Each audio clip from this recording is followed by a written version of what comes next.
If it's Thursday, new reporting that the U.S. is ramping up its military presence on the island of Taiwan in a potential showdown with China as U.S. officials try to deter Beijing from a wartime escalation.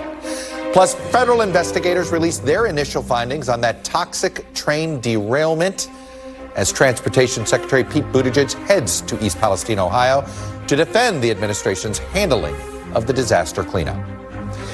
And a war abroad meets politics at home. President Biden is criticized by Republicans for prioritizing U.S. foreign policy over domestic issues as he returns from a historic wartime visit to Eastern Europe.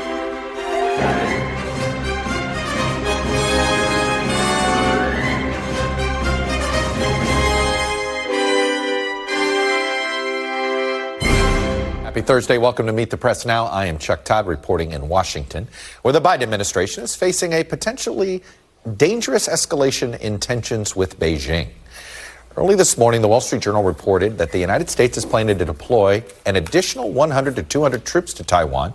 It's a sharp increase from the roughly 30 troops on the island just a year ago. These are military trainers, folks, for what it's worth. NBC News has not been able to confirm the specifics of the Wall Street Journal story, but the Pentagon is not denying it or waving reporters off. And a DoD spokesperson does tell NBC News this: "We don't have a comment on specific operations, engagements, or training, but I would highlight that our support for and defensive relationship with Taiwan remains aligned against the current threat posed by the People's Republic of China. Our commitment to Taiwan is rock solid and contributes to the maintenance of peace and stability across the Taiwan Strait and within the region." U.S. Special Forces have been training troops in Taiwan on a rotational basis. The Wall Street Journal is reporting that the move to send additional troops is part of U.S. efforts to bolster its training program in Taiwan amid fears that China could potentially eventually invade. And it comes as just yesterday, top U.S. officials, including Deputy Secretary of State Wendy Sherman and Deputy National Security Advisor John Feiner, met with top Taiwanese officials for an annual security dialogue. And according to Taiwanese media, the delegations met for about 7 hours. That's not a meeting, folks. That's a summit. But neither the U.S. nor Taiwan issued a statement about that closed-door meeting. Now, these meetings between Washington and Taipei are not just happening in the United States.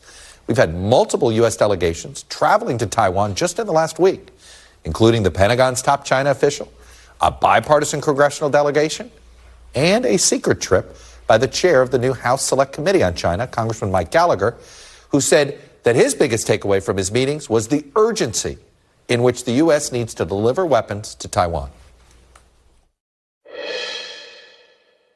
I just got back from a 4-day trip to Taiwan, and I can tell you that the time to arm Taiwan to the teeth was yesterday. Increasingly, we're seeing a strategic convergence between Russia and China, who, though they may be strange bedfellows, have a shared interest in undermining America and waging Cold War against the West. So the tensions with China over Taiwan come as the Biden administration is renewing its concern that China may send lethal military assistance to Russia to help in its war against Ukraine. Now, the Wall Street Journal is reporting that the Biden administration is now considering releasing the intelligence to prove what it's been saying. NBC News has not yet confirmed that reporting. And after canceling his trip to Beijing in response to the Chinese spy balloon, the Secretary of State Antony Blinken said today that he recently confronted his Chinese counterpart about assisting Russia during a meeting in Munich. In the meeting that I had with the senior Chinese foreign policy official, Wang Yi, in Munich, I again directly told him this concern, what we were seeing, and reminded him of the many conversations between President Biden and President Xi, and reminded him that this would be a serious problem in the relationship. I'm hopeful, but in a very clear-eyed way, that China will get that message, because it's not only coming from us, it's coming from many other countries who do not want to see China aiding and abetting in a material way Russia's war effort in Ukraine.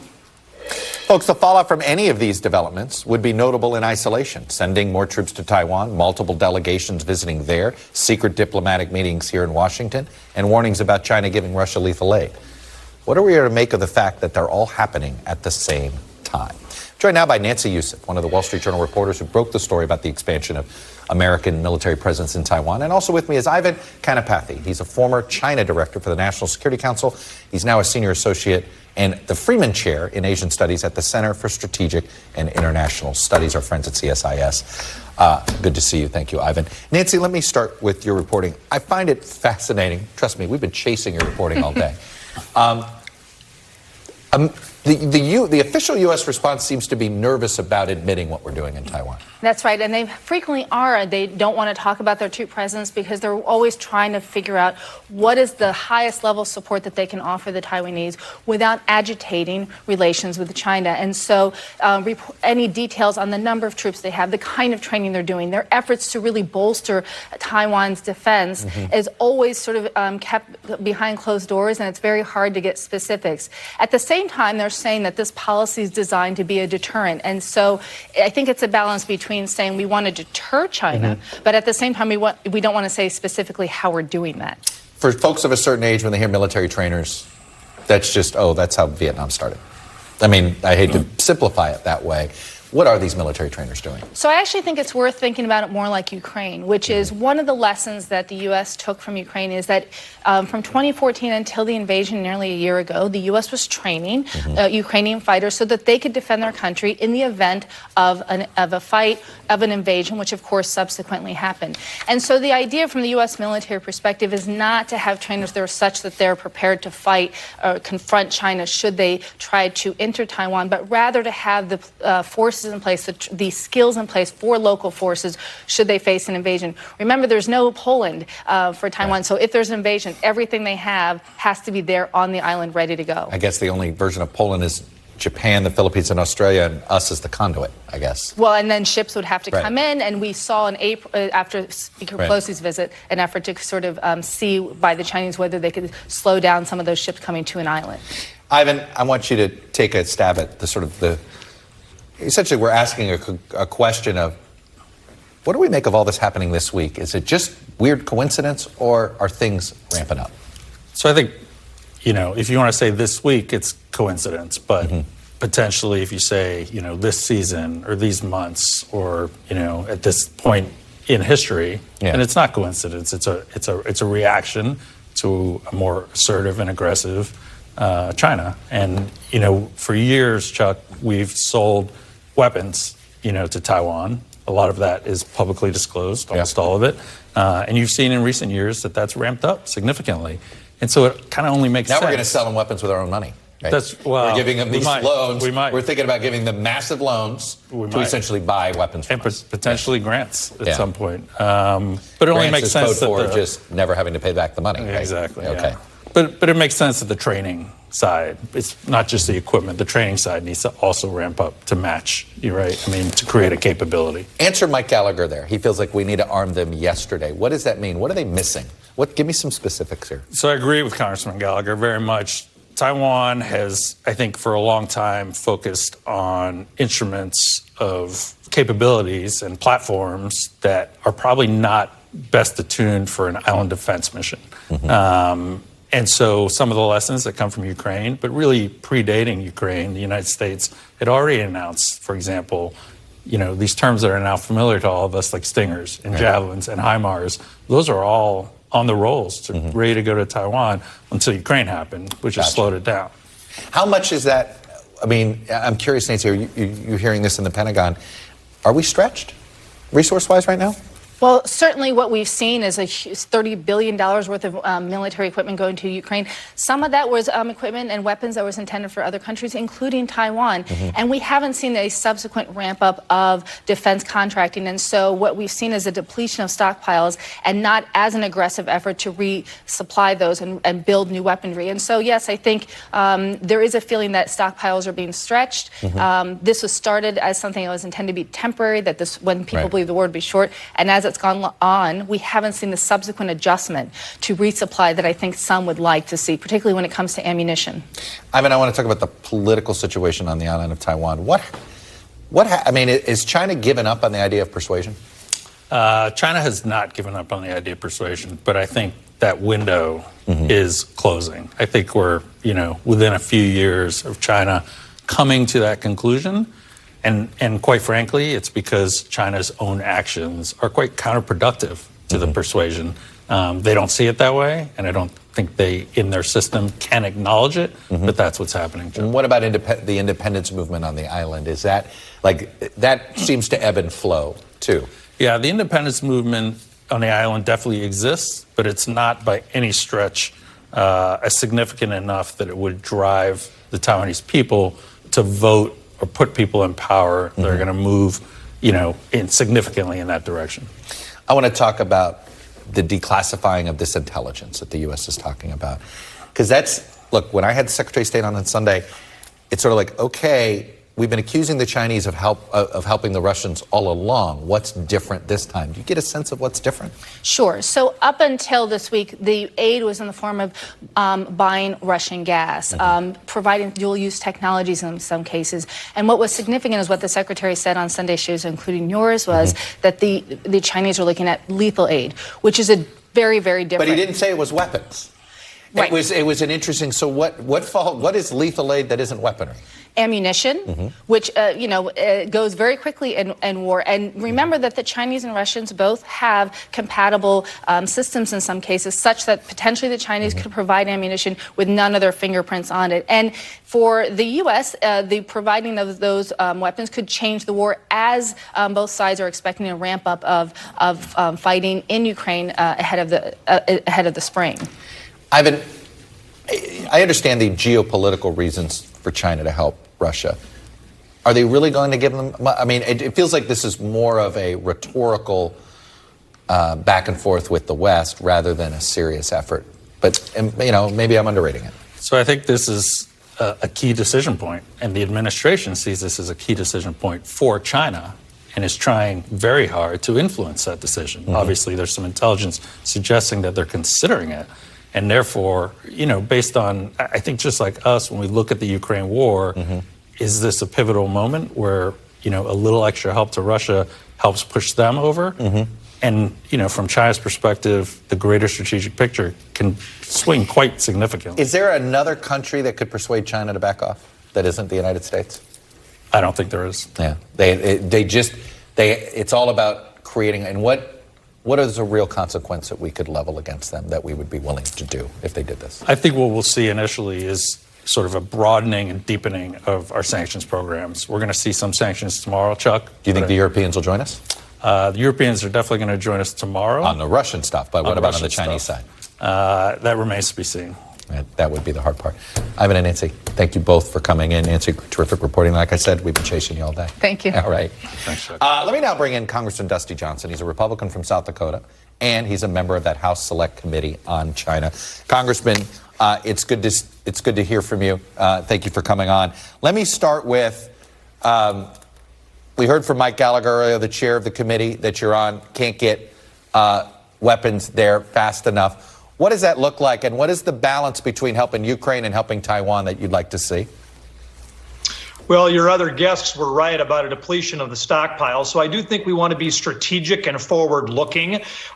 Churchill, I think, called the United States the arsenal of democracy, and clearly that is still true. But we do need to arm the Taiwanese. The threat from the Chinese Communist Party is only growing. We have seen their pattern of aggression get, I think, more provocative. And so this is something the Select Committee is going to be spending a lot of time discussing. There's a lot of hesitance to call this a Cold War. So what would you call it with China?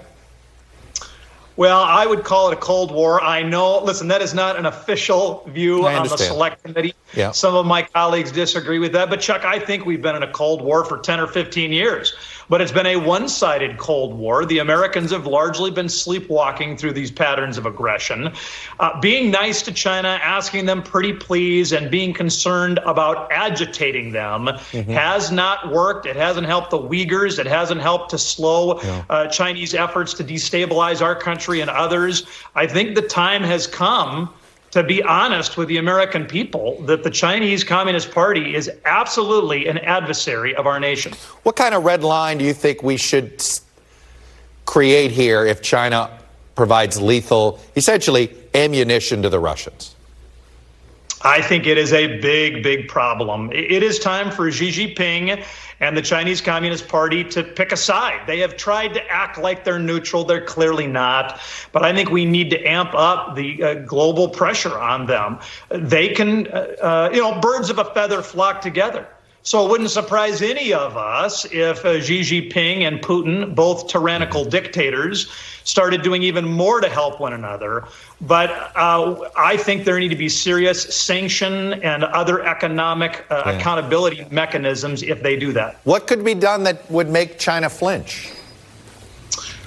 Well, in the short term, I don't know. But in the long term, we need a smart decoupling between what we buy and sell with the Chinese Communist Party. I mean, clearly it's not a strategic problem if we're buying cheap T-shirts from China. I think it is a problem if there are life-saving pharmaceuticals that we are only getting from China. I think it's a problem that we have allowed China to gain entirely too much control over our food supply. Food security is national security.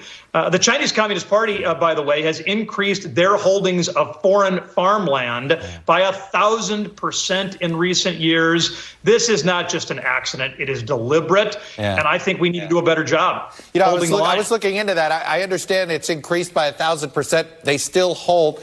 Canada is by far the country that owns more American farmland than the Chinese do. Now, obviously, Canada. My concern. Go ahead. My concern isn't just American farmland. You're right, Chuck. The cattle are still largely in the barn with regard to the Chinese buying American farmland. But they have massive holdings in Africa, Southeast Asia, South America. Those are things that need to be concerning to all freedom-loving people. Let me ask you about Africa, because we're going to get another test vote today. And it's, maybe I'm one of the few that sort of weird junkies on this. There's going to be this UN vote, a resolution about the one-year anniversary of the war. And look, we know we can have a debate about the effectiveness of the United Nations, but it certainly is a temperature check on whose side are you on. And a lot of these African countries have been staying neutral. What does the United States need to do to get some of these African countries who, in many ways, Russia and China are paying them more attention than the United States is, which may explain the neutrality? Americans have not paid enough attention to exactly the dynamics you're talking about. We have in recent years, I think, kind of pulled back a little bit into ourselves. We haven't cared as much about, South America and Africa in particular as we used to. China has been excited to fill that void, and it's a real problem. We know that there are probably as many African governments that feel a connection with, a loyalty to the Chinese Communist Party as feel a connection with our country. That's a problem. We know that South America is a much bigger trading partner collectively with China than it is with the United States. We cannot go it alone. We've got to continue to build a coalition of freedom-loving people. Tell me about the conversation you can have with your constituents, because in the Midwest in particular, I've noticed a growing, you look at the polling, it's not just on ideology, but sort of in the Midwest, there's a I don't want to call it isolationism in general, but sort of like, okay, but what about here? How do you make the case that, hey, funding the war in Ukraine, defending Taiwan is in your best interest, constituent X from Pierre, South Dakota? I start by reminding them that Xi Jinping and Vladimir Putin are every bit as dictatorial and tyrannical as any of the famous villains of the 20th century. And I think when you characterize it like that, remind them that America was made less safe by the actions of those 20th century villains. Their eyes are open a little bit. We want American security and safety. If we want a safe America, America cannot go it alone. I had Mike McFall on my podcast today, and he was wondering, can you make a transactional argument? Can you basically make the argument, look, it's cheaper today to help Ukraine win this war than to fight Putin down the road? I think you can make that argument, but to me, there's even a broader argument. That is, if you believe in American exceptionalism, and I do, if you think that for 246 years, America has overwhelmingly been a force for good, and I do, then that means we got to be on the side of the good guys. It means that we don't let dictators take land with force. There's a rules-based international system that was largely set up by America in the wake of World War II. It's worked a lot better than we sometimes give it credit for. Walking away from all of that, just to go back to the apathy of daily life, is not going to make us safer one gosh darn bit. No, North America is not the island some people think it is. Congressman Dusty Johnson, Republican from South Dakota, really appreciate you coming on, sharing your perspective with us. Good to see you. Still ahead, as we talk about concerns of China arming Russia, Ukraine is getting a potential assist from a bipartisan group of lawmakers on the Hill that is pushing to see us send fighter jets to Kyiv ASAP. We're going to talk to the member of Congress leading that effort next. Plus, new answers on the possible cause of that train derailment in Ohio, and new questions about the extent of the fallout here in Washington over the response. You're watching Meet the Press Now.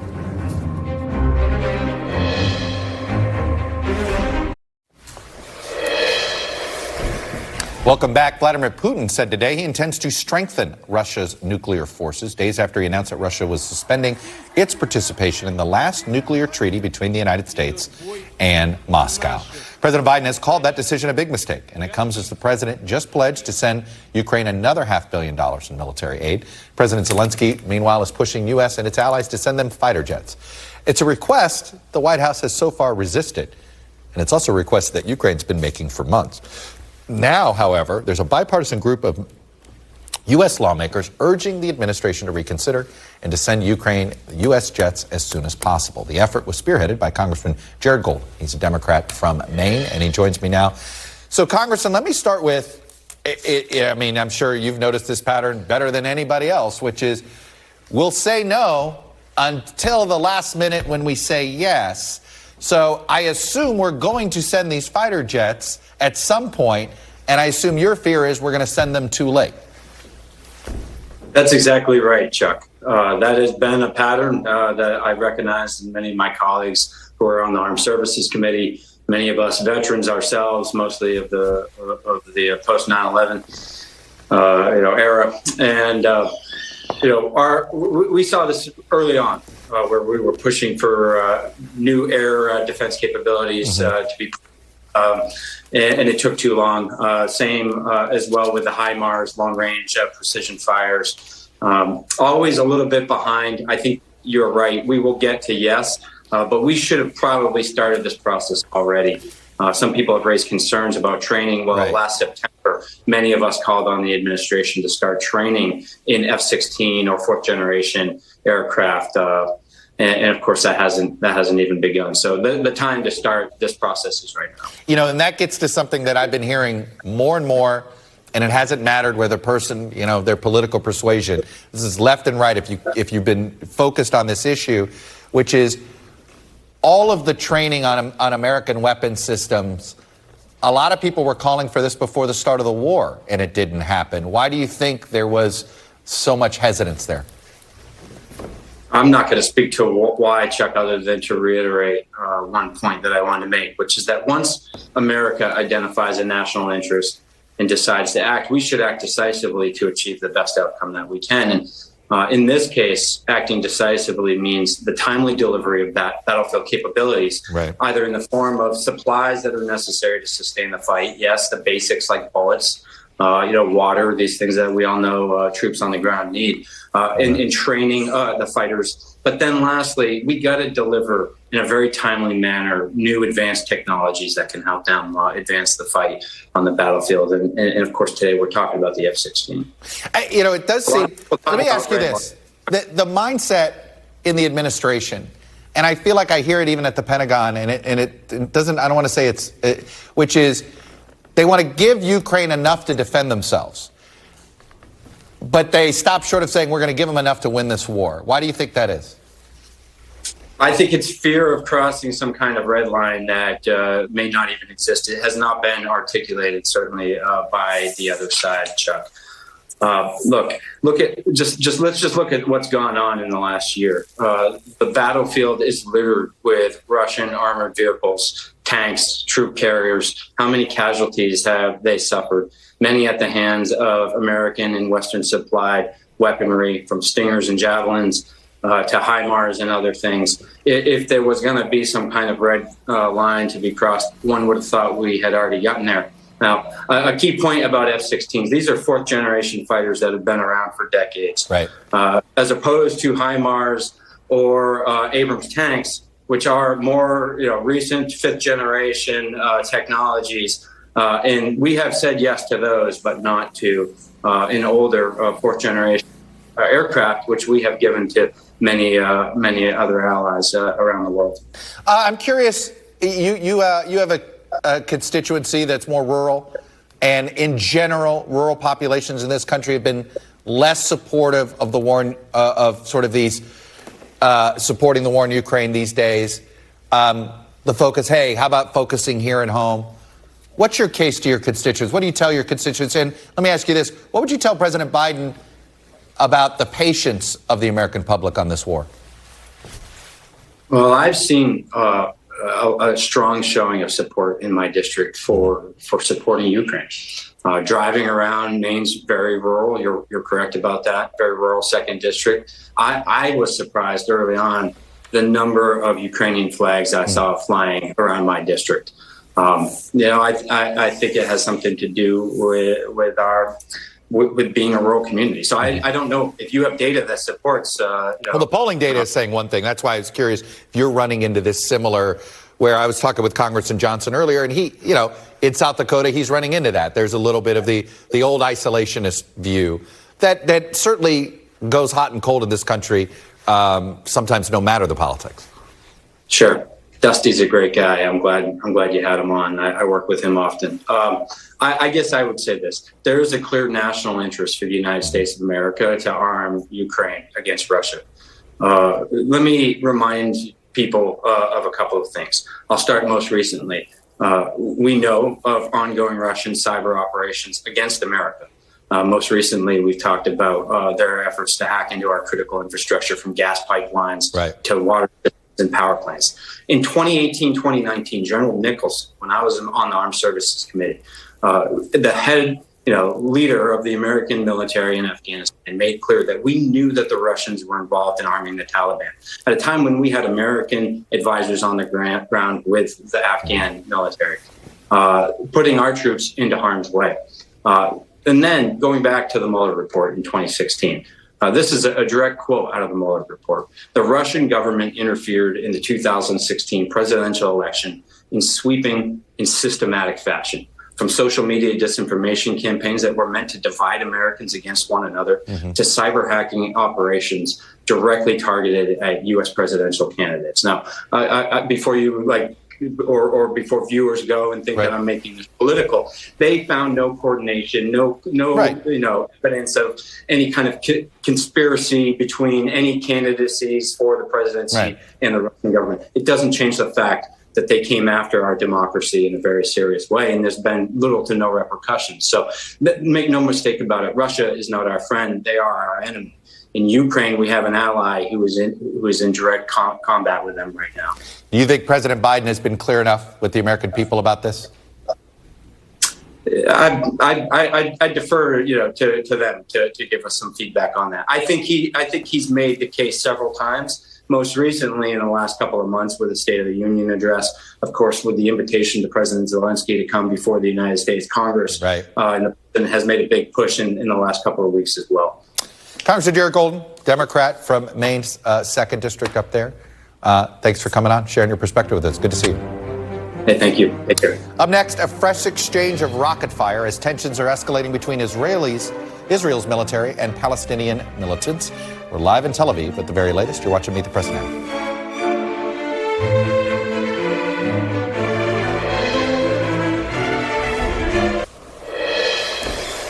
Welcome back. A new wave of violence in the Middle East today between Palestinian militant groups and Israeli defense forces. Israel's military says it launched airstrikes in Gaza today, striking what they say is a weapons manufacturing site and a military compound in response to rockets fired by Hamas. Of course, the militant group that does control the Gaza Strip. This exchange of rocket fire comes a day after an Israeli military operation in the West Bank, which Israel says was aimed at arresting 3 suspected militants there. Palestinian officials report 11 Palestinians were killed and more than 100 were injured. Raf Sanchez has been covering the latest escalation here from Tel Aviv. And Raf, we've been covering it a little bit. King Abdullah from Jordan was here trying to warn Washington and the West that this is escalating in a very troublesome way. What are you seeing on the ground tonight? Well, Chuck, this is the worst violence on the West Bank we have seen in 20 years since the Second Intifada, which back in September 2000. And every indication is that it is only going to get worse. This Israeli military raid in Nablus, very unusual in that it took place in broad daylight. And so it led to the situation where you had Israeli special forces confronted by these very large crowds of angry Palestinians throwing rocks, throwing firebombs. As you said, the Israelis felt they needed to carry out this raid in the middle of the day because of an imminent threat from this terrorist group called the Lion's Den, based out of Nablus, the city in the northern occupied West Bank. They caught, or rather they killed, those 3 senior operatives from the Lion's Den, but they also killed 8 other Palestinians, some militants, some civilians. The Palestinian Authority is calling this a massacre. And we heard from the Biden administration that while they understand Israel's legitimate security concerns, Israel's need to carry out counterterrorism operations, they are very concerned by this massive loss of life, by this bloodshed in Nablus. And really, Chuck, we are seeing no signs from Israeli Prime Minister Benjamin Netanyahu at the head of this new far-right government, the most right-wing in Israel's history, that he has any interest in de-escalating right now. He is continuing to take a hard line, and even today giving new powers in the West Bank to one of the most far-right members of his government, Chuck. Raf, I mean, there's some cynical political analysis in Israel that says that once he gets the change in the judiciary that he's looking for, that maybe Prime Minister Netanyahu then does try to pull back a little bit. Yeah, it's interesting with Netanyahu. There can be a feeling sometimes outside of Israel that moments of conflict are good for him, that he gets to be Mr. Security, that he looks strong. But actually, part of the reason he's been so electorally successful in this country is he's seen as the man who keeps young Israeli soldiers, for the most part, out of harm's way. He's managed to avoid major wars with Hezbollah, with Iran so far. So that's seen as one of his electoral calling cards. But as you say, he is under immense pressure right now over this very controversial plan to weaken Israel's judiciary. He says it's a badly needed set of reforms to curb activist judges. But his critics, who've been out on the streets in their tens of thousands, say it could fatally undermine Israeli democracy. Rob, how noticeable are the protests to you?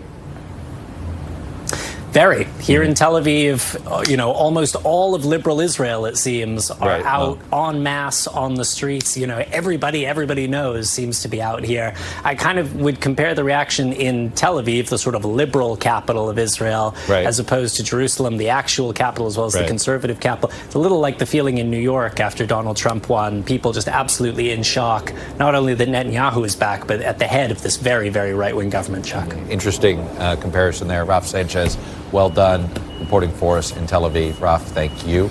Up next, 3 weeks after that toxic train derailment in Ohio, the first report from federal investigators about the crash itself, and the first visit from the Secretary of Transportation, who's been facing lots of questions on the federal response. You're watching Meet the Press Now.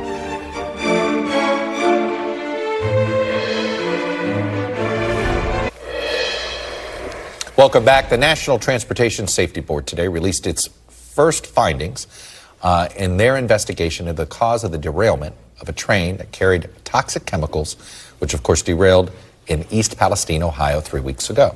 This preliminary report revealed that the derailment could be traced to an overheated wheel bearing that was far above the temperature threshold needed to trigger the train to stop.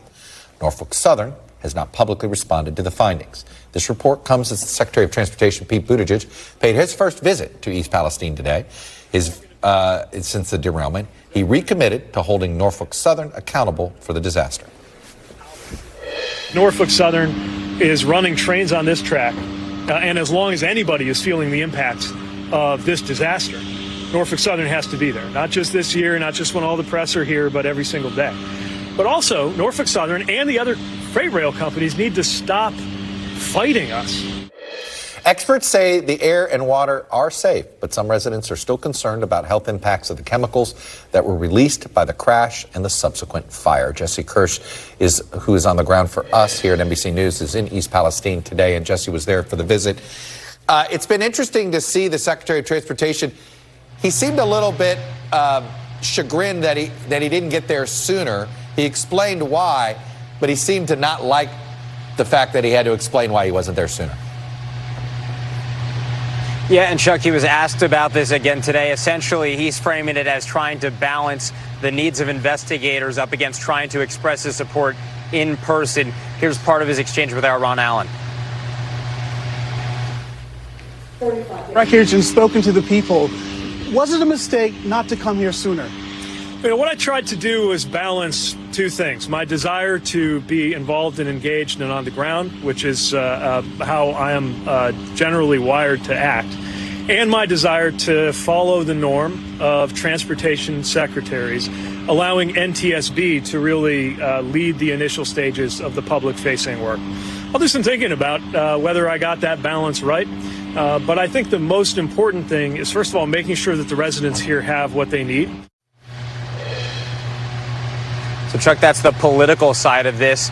Someone who's trying to keep this very much not political is the chair of the NTSB. And at the press conference earlier, they went through the details of this preliminary report. You talked about that temperature concern. So what we're looking at is 3 different sensors across a roughly 30-mile stretch leading up to the derailment, in which the temperature was tracked of this suspect wheel bearing. First, it was seen at 38 degrees above the air temperature, then 103 degrees above the air temperature, and finally 253 degrees above the air temperature. It was only that final sensor which triggered an audible alert, alerting the crew. According to NTSB officials today, there was no warning to the crew prior to that, and the NTSB is making clear, based on its findings so far, the crew followed procedure and was doing what it was supposed to be doing. But there's a question as to whether or not that procedure needs to change. And the NTSB says that is something that it will be looking into, clarifying that the railroads themselves set that standard of when they get a trigger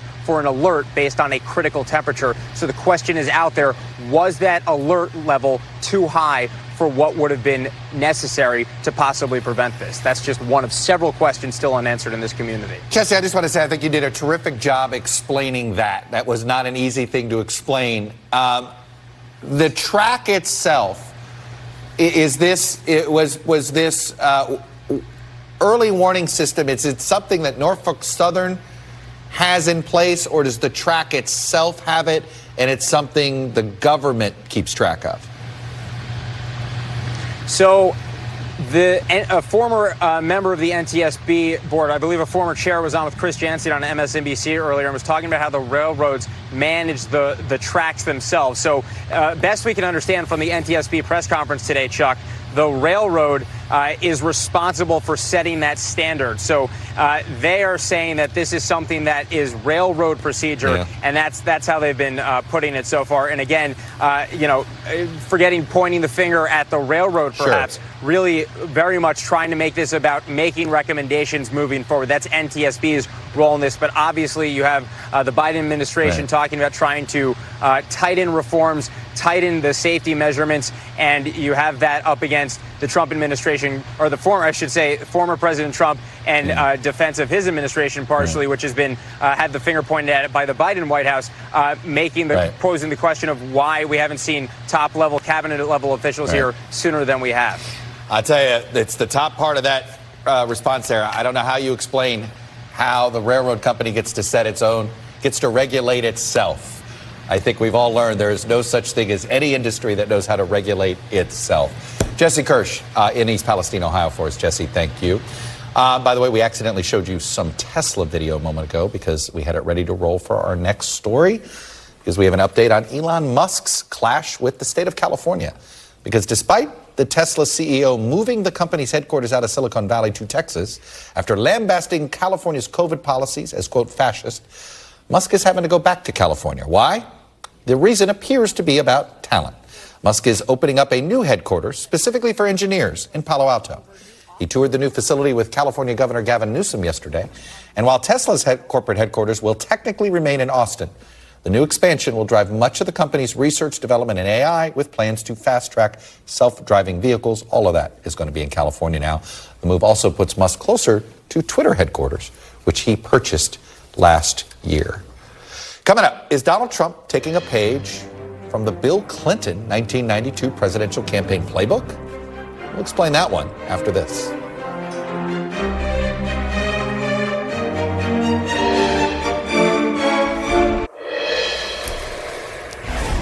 Welcome back. This week in politics has been something of a split screen between President Biden and former President Trump, and between foreign and domestic policy.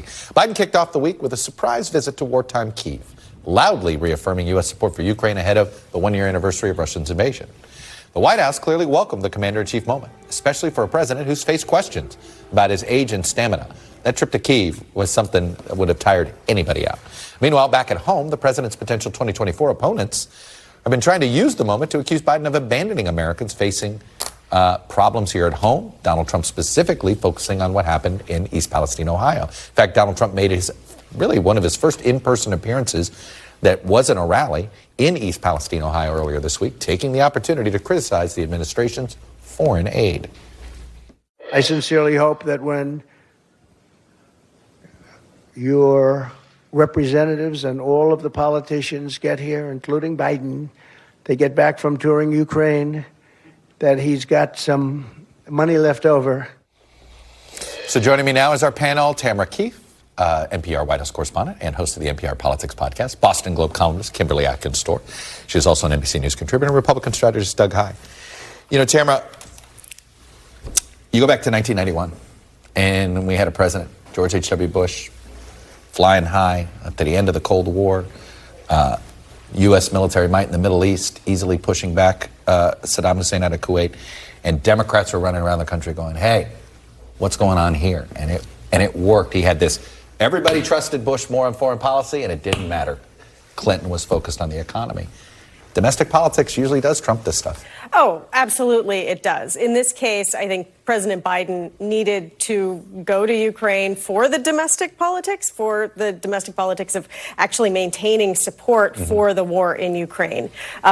He has been going around the country a lot, and I think we're going to see a lot more of it, touting what he has accomplished and what Congress passed. And, he says the next 2 years are about implementation. But former President Trump was all about this split screen, so much so that he put out on Truth Social a video of himself in Palestine or himself getting ready to go to Palestine, and Joe Biden coming back from Poland. So he wants that image. He wants that split screen. And it is remarkable how much the Republican narrative and pushback on President Biden's trip has been, but what about America? I've been fascinated by it. And Kimberly, it's not like the White House isn't sensitive to this. Look, I was somewhat critical. The only thing I was critical about the State of the Union was the lack of making the case for Ukraine. That here you had 28 million people. You need to make a better case to the American public as why Ukraine matters to you in your life. But they focused all domestic because they're aware Americans care about themselves before anything in Ukraine or Taiwan. Yeah, I think it's a combination of the fact that they're aware that that's what Americans care about, and also that Joe Biden is a very different person from George H.W. Bush, right? Joe Biden has always been, the guy from Scranton who's talking to real Americans about their real problems. He's not like someone who doesn't know how to use a scanner at a grocery store. So I think it's the different premise that is set up here. Which people are going to already flood you with. That wasn't really the case. You know what I mean. I know what you mean. We're talking about political messaging here. Yes.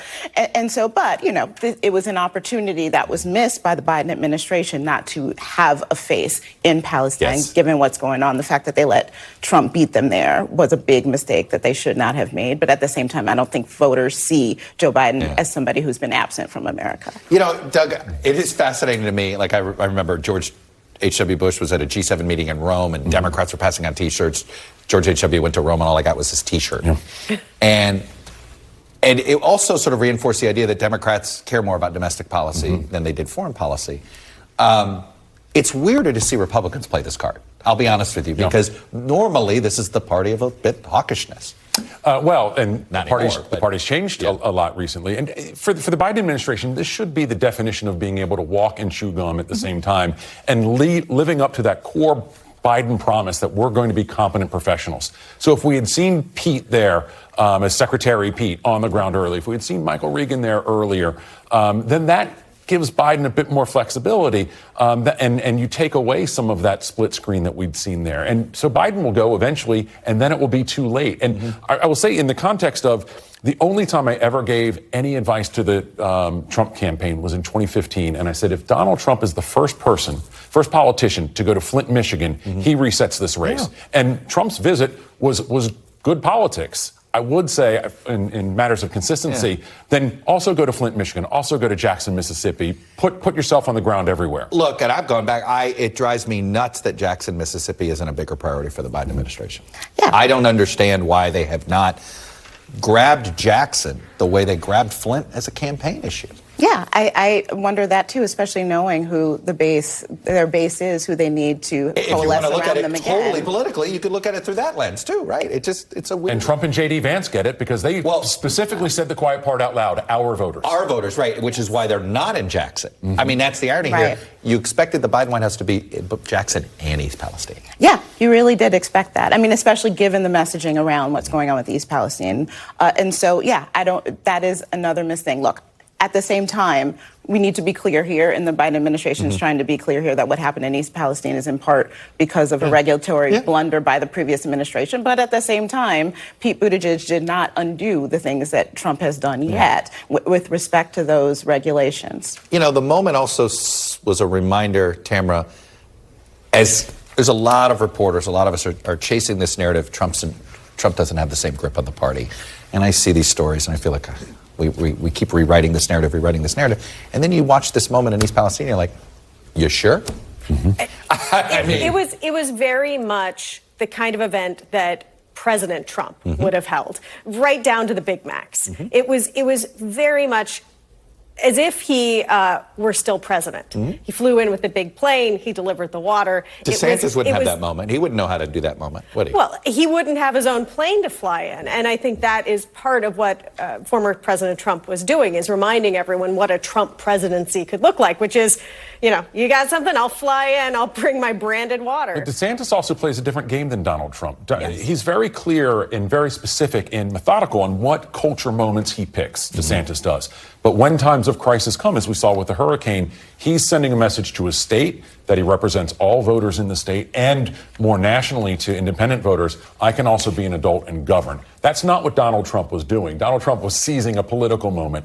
DeSantis acts very differently in that regard. I want to pivot to immigration because we're seeing a weird moment here, Kimberly. The left is angry at Biden's new policies, and Jim Jordan is kind of saying, oh, maybe it kind of works. It's kind of working. Is that a political problem for the Biden White House or a good outcome for the Biden White House? Well, it certainly opens the door for criticism from both sides. But at the same time, I think the bigger issue here is you have this Republican Congress that has come in, and they set that as one of their first orders of business, and they can't even among themselves get a bill passed. So, listen, immigration is one of the most difficult things to tackle on a policy basis. I'm not saying that any of this is easy, but when it comes to the politics and messaging, that seemed like a slam dunk that the Republicans missed. Tamara, how's the White House handling the hits from the left on this? I noticed a couple of groups, you know, when Biden praised Poland for taking in Ukrainian refugees, these groups attacked Biden. Yeah, but look what you're doing at the border. Meanwhile, these numbers haven't looked this good at the border in some time. I think the Biden people are in a position of explaining, trying to explain to people who should be their allies, but are very, very mad at them, trying to explain, no, this isn't, we aren't breaking a campaign promise. This isn't exactly what Trump did. And I would say that they're not really getting credit from Republicans either. I mean, they won't. I mean, that's the problem with this issue. They're going to get zero credit from the right, only grief from the left. And I don't know if the independent voters vote on this issue. Yeah, I mean, it's a great. It's to your point, in life or in politics, when you're saying no, wait, you're losing. You've already lost that part of the argument, and the people who are pushing against you, whether on your side or the other side, are moving on. Kimberly, this is to me is a head scratcher. I just don't know how much people vote on this in the persuadable middle. In the persuadable middle, I think that you're right. I think they appreciate how difficult this is, how complicated it is, and they're not always sure exactly what the right thing to do. They don't want chaos. They don't want chaos. They want confidence. And they don't want cages. That's right. The thing is that there is this sliver of space for bipartisan agreement. Everybody wants more border security. So you would think that both sides would come together and say, hey, let's notch this win. But that's a non-starter for them at this point.